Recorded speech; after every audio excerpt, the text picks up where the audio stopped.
¿Cómo les va? Muy buenos días. Bienvenidos a Marca de Radio. La noticia o el tema de estas horas sigue siendo la novelita, escándalo, bueno, como quieran.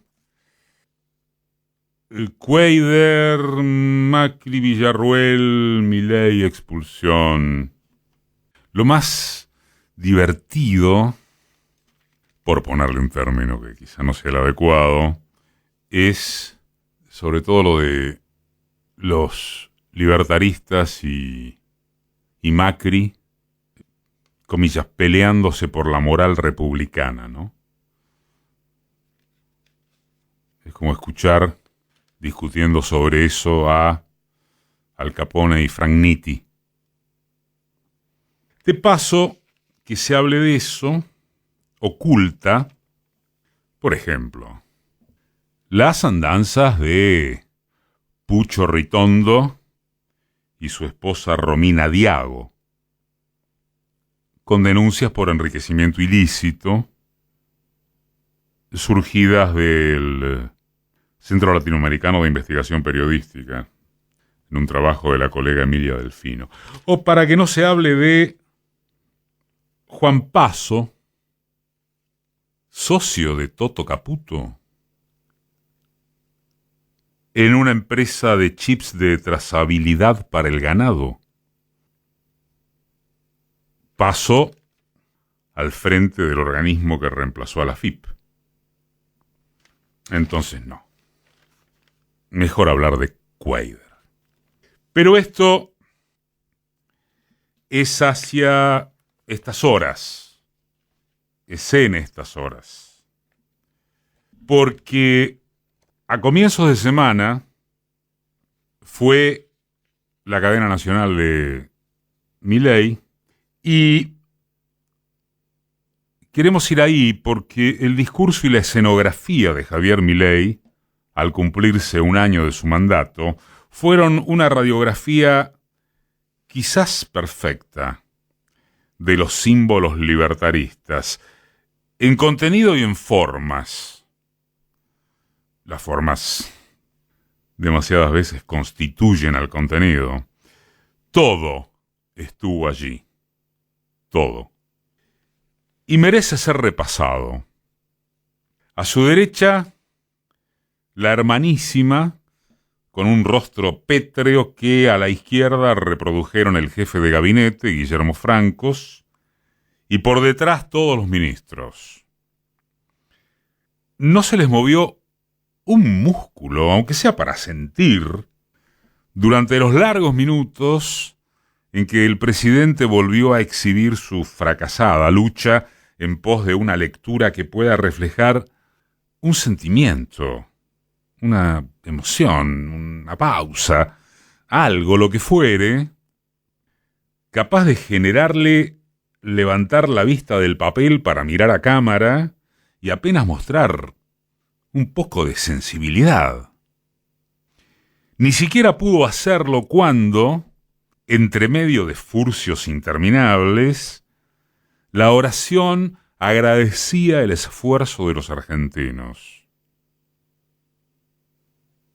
Rodeado por el cineasta Santiago Oría, que lo sigue a sol y sombra, y por la diputada Lilia Lemoine, que se encarga de su maquillaje y peinado de armazón casual, es curioso que un tipo como Milei no disponga de o no se entregue a un mínimo entrenamiento en el arte de contar conceptos, en lugar de imponerlos a grito, a puro insulto, a destemplanza. ¿O será que justamente se trata de que lo disruptivo es carecer de todo temor al ridículo, porque lo ridículo pasó a ser un valor positivo? Este aspecto, reiterado en cada intervención presidencial, sí, es formal, pero nada menor. Milei es una planilla robótica. Dice y lee como tal, ejecuta como tal. Y nos parece que apuntarlo no es psicologismo. Nos parece que sí es imprescindible para tomar nota de que tal vez no haya otra manera de contar el regodeo con la crueldad. En todo caso, deberá reconocerse el que no finge. Lo que hay es lo que muestra.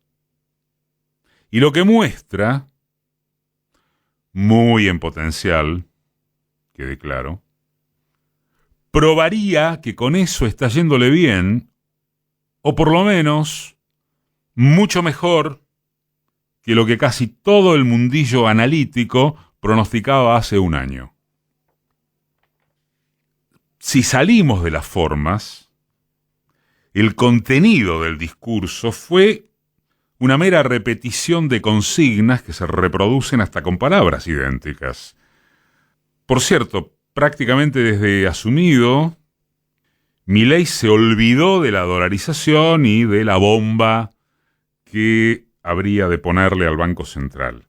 Después, también archivó que los chinos son unos comunistas criminales con quienes ni siquiera estaba dispuesto a sentarse por razones de protocolo.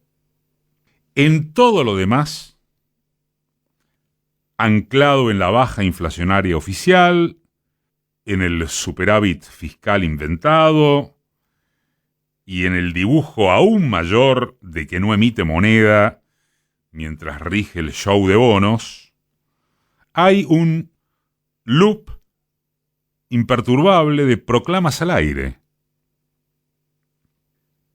De la misma manera en que durante la campaña electoral aseguraba contar con fondos de inversión listos para precipitarse hacia Argentina, ahora insiste en grupos mundiales top preparados para poner plata en el milagro nacional del anarcocapitalismo. Anunció, seguimos repasando el discurso, rebajas impositivas monumentales, y al día siguiente del discurso, Federico Sturzenegger salió a aclarar que el dicho fue solo cualitativo y que por tanto el aviso presidencial no debía tomarse muy en serio. Insistió en la implementación de una motosierra contra la casta, justo en la semana en que el héroe Quaver fue echado del Senado, cuando la bancada oficialista solamente quería suspenderlo. Dale que va de vuelta el cualquier cosismo. Pero de ninguna forma puede negarse que para animarse a eso debe haber un piso muy significativo de aceptación social, sea porque de verdad despierta esperanzas, expectativas, o fuere por la fortaleza de que la culpa es del gobierno anterior. Y esto lleva a contemplar, como si de nuevo hiciera falta, que todo intento de diagnóstico y receta debe incluir de qué sociedad estamos hablando, de qué espíritu de época, de cuáles son las cosas que la gente no se banca más. Por ejemplo, y se diría que en primer lugar, que toda propuesta con pretensiones de alternativa pase nada más por apelar a la memoria. La pandilla gobernante, si se la interpreta no desde los factores del poder económico, que está haciendo unos negocios financieros formidables, sino a partir de los extremistas que estructuran su discurso, inventa, saquea y desafía propositivamente hacia adelante. Es una forma de decir, naturalmente o no tanto, porque en rigor y de modo explícito, Milei propone retornar a fines del siglo XIX y comienzos del 20. Es más atrás que una Argentina preperonista. Mucho más atrás que la incorporación de derechos sociales o del ingreso de la clase obrera a la república parlamentaria. Es previa a los derechos civiles del irigoyenismo.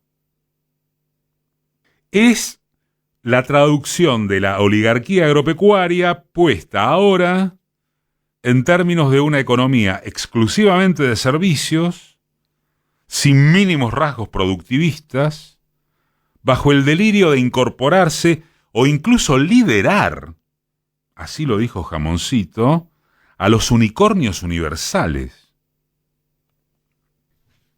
El problemón no es la fantasía. Es que esa alucinación, por más repugnante que resulte a propósito de las mayorías que quedan afuera, tiene el carácter de suponer una oferta de futuro. Llámenle zanahoria, perfidia, patología, como ustedes quieran. Pero en su efectividad provisoria, ¿hasta cuándo? Es un para allá, un no retroceder. Y ellos revelaron saber venderlo con una eficacia que no se previó. Y lo que no pueden vender del todo, lo hacen circular con un manejo de la agenda que provoca iniciativa mediática hasta límites, hasta cruzar límites insospechados o susceptibles de seguir provocando asombro. ¿Cómo es posible que rebajen la edad para portar armas legalmente y que en simultáneo pretendan llevar imputabilidad delictiva casi a la preadolescencia? ¿De dónde salieron estos tipos? ¿O acaso la pregunta es cómo puede ser que hayan salido de nosotros? En estos días se puntualizaba la definición de uno de los periodistas más inteligentes de la derecha, Carlos Pañi. Dijo que una sociedad rota votó a un roto. Se nos ocurre que es improbable desmentirlo. Si lo que dirigencialmente va a enfrentarse a este cuadro de situación es un conglomerado de reminiscencias por un pasado mejor, siendo palpable que del pasado ya, comillas, nadie quiere recordar nada, se agrava el drama de quienes aspiran a confrontar este presente de cualquier cosistas. La fuerza de las circunstancias, por lógica antes que como expresión de deseos o viceversa, debería terminar imponiendo que en ese enfrente dejen de pavear con personalismos, que no es sinónimo de lícitas ambiciones personales, necesarias para construir política. No, hablamos de otra cosa. Debiera haber faro, no una linterna. Cada quien sabrá si le cabe el sayo.